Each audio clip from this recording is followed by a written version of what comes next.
जिंदगी में हर इंसान को कभी न कभी मुश्किल समय का सामना करना पड़ता है। ये मुश्किलें हमारे लिए चुनौती बनकर आती है, लेकिन यही सोच और मजबूत मनोबल से हम इनका सामना कर सकते हैं। जब हालात कठिन हो और हर तरफ अंधकार दिखाई दे, तब कुछ सकारात्मक बातें और विचार हमारे मन को शांत कर सकते हैं और हमें आगे बढ़ने की प्रेरणा दे सकते हैं। एक समय की बात है, हस्तिनापुर में पांडव अपने जीवन के सबसे कठिन समय से गुजर रहे थे। जुए के खेल में सब कुछ हारने के बाद उन्हें वनवास और अज्ञातवास में रहना पड़ा। वनवास के दौरान एक दिन द्रौपदी ने युधिष्ठिर से पूछा, इतनी विपत्तियों में आप कैसे शांत और स्थिर रह पाते हैं? क्या आपको डर और निराशा महसूस नहीं होती? युधिष्ठिर ने मुस्कुराते हुए कहा, मैं हर संकट में श्री कृष्ण को याद करता हूँ। उनके उपदेश और उनकी बातें मेरे मन को हिम्मत देती है। इस पर द्रौपदी ने कहा, तो कृपया मुझे भी बताइए, उन्होंने आपको ऐसा क्या सिखाया जो आपके मन को मजबूत बनाए रखता है? युधिष्ठिर ने श्री कृष्ण से जुड़ी एक सच्ची घटना सुनाई। महाभारत युद्ध शुरू होने से पहले अर्जुन अपने ही परिवार, गुरुओं और भाइयों के खिलाफ युद्ध लड़ने से डर गए थे। उनके मन में असमंजस और निराशा थी। उन्होंने कृष्ण से कहा, मुझे ये युद्ध नहीं करना, मैं अपनों को मारकर कोई खुशी नहीं पा सकता। श्री कृष्ण ने मुस्कुराते हुए अर्जुन से कहा, हर आत्मा अमर है। तुम जिस शरीर को मारने या बचाने की बात कर रहे हो, वह केवल एक नश्वर शरीर है। आत्मा अजर अमर है, इसलिए अपने कर्म पर ध्यान दो, परिणाम पर नहीं। ये जीवन के हर व्यक्ति के लिए परीक्षा है। जो इस परीक्षा में धैर्य और साहस रखता है, वह विजयी होता है। तुम्हारा धर्म है अपने कर्तव्य को निभाना। रिश्तों को मोह या सुख से जोड़ने के बजाय अपने कर्म का पालन करो। श्री कृष्ण ने अर्जुन को यह समझाया कि जो भी मुश्किलें हमारे जीवन में आती है, वो हमारे साहस, धैर्य और कर्म की परीक्षा लेने के लिए होती है। युधिष्ठिर ने कहा, श्री कृष्ण ने जो अर्जुन को सिखाया वह मेरे लिए भी एक मार्गदर्शक है। जब भी मैं किसी संकट में होता हूँ तो मैं उनके उपदेशों को याद करता हूँ। मुश्किलें हमारे जीवन में केवल अस्थायी है।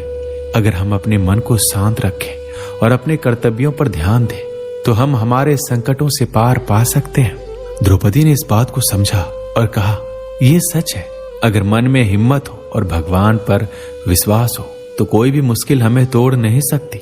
जब भी आप मुश्किल समय से गुजरे, तो श्री कृष्ण के इन 3 उपदेशों को याद रखें। संकट स्थायी नहीं है। धैर्य और साहस आपका सबसे बड़ा हथियार है।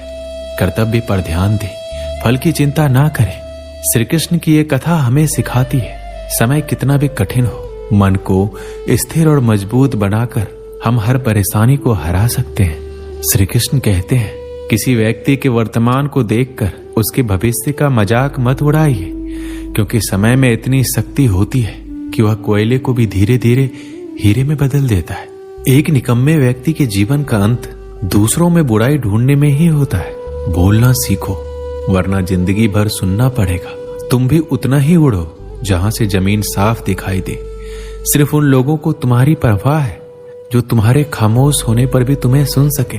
यकीन मानिए, जो आपको भूल गया है वो भी आपको याद करेगा। बस उसके मतलब का दिन आने दो।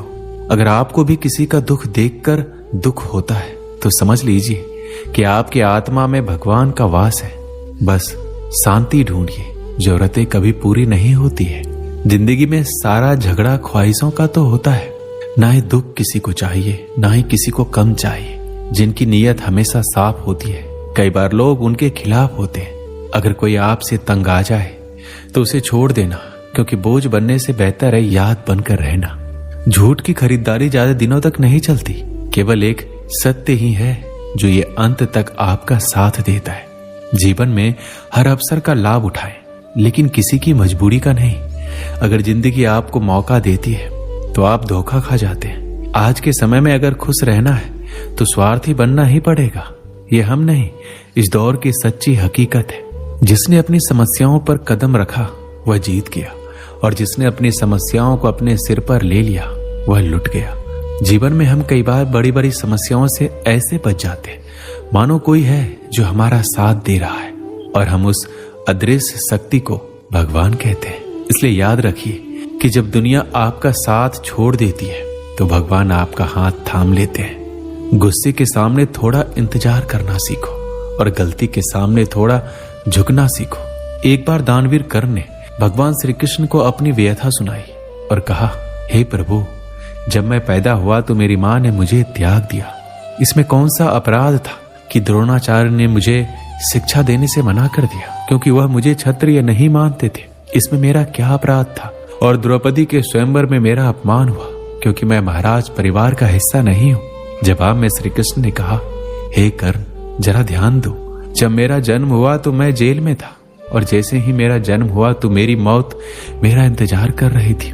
जिस रात मेरा जन्म हुआ उसी रात मुझे अपने माता पिता से अलग होना पड़ा, जहां पहुंचने के बाद मुझे वह सब कुछ करना पड़ा जो मेरे लिए आवश्यक था। एक गरीब परिवार में मुझे अपने हाथों से गोबर उठाना पड़ता था। जब मैं चल नहीं पाता था, मुझ पर जानलेवा हमले होते थे। मुझे बार बार जान से मारने की कोशिश की गई। बचपन में मेरे पास ना तो कोई शिक्षा थी, ना कोई महल, ना कोई गुरुकुल, कोई बहुत बड़ी सेना नहीं थी, लेकिन फिर भी मेरे मामा मुझे अपना सबसे बड़ा दुश्मन मानते थे। मेरा जीवन भी चुनौतियों से गुजरा है। ये महत्वपूर्ण नहीं है कि आपको जीवन में कितनी बार अपमानित होना पड़ा है, बल्कि ये महत्वपूर्ण है कि आप उस अपमान को स्वीकार कर कैसे उत्तर दे रहे हैं। आपके पास वह ज्ञान है जिसका आप उपयोग कर सकते हैं, और आप इन सभी चुनौतियों को पार करके आगे बढ़ सकते हैं। चोट लगने के डर से कभी भी पीछे नहीं हटना चाहिए, क्योंकि चोट लगने के बाद ही इंसान खुद को संभालना शुरू करता है। सत्य बोलने वाला और सही रास्ते पर चलने वाला व्यक्ति दुनिया को हमेशा कड़वा लगता है।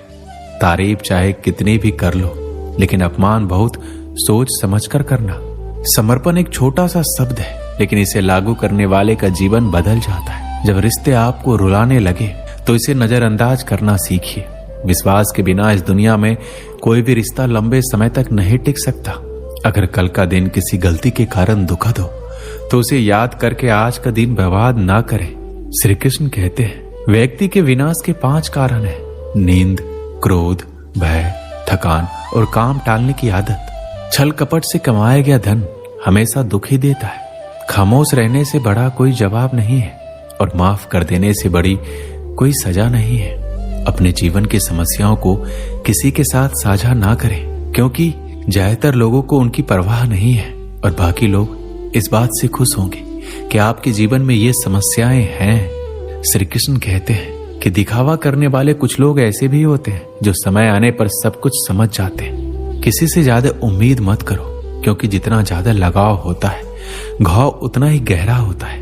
आईना और रिश्ता दोनों ही नाजुक होते हैं, लेकिन दोनों में फर्क सिर्फ इतना है कि आईना गलती से टूटता है और रिश्ता गलतफहमी से। एक समय की बात है, एक गरीब आदमी राजा के महल में माली का काम करता था। उन्होंने शाही महल के बगीचे में कई प्रकार के फलों के पेड़ लगाए थे, जिन पर फल भी आते थे। जब वो पक जाते तो वह उन्हें तोड़कर राजा के सामने पेश करता। कई बार खुश होकर राजा उसे इनाम भी देते। एक बार बगीचे में आम, अंगूर और नारियल के फल थे।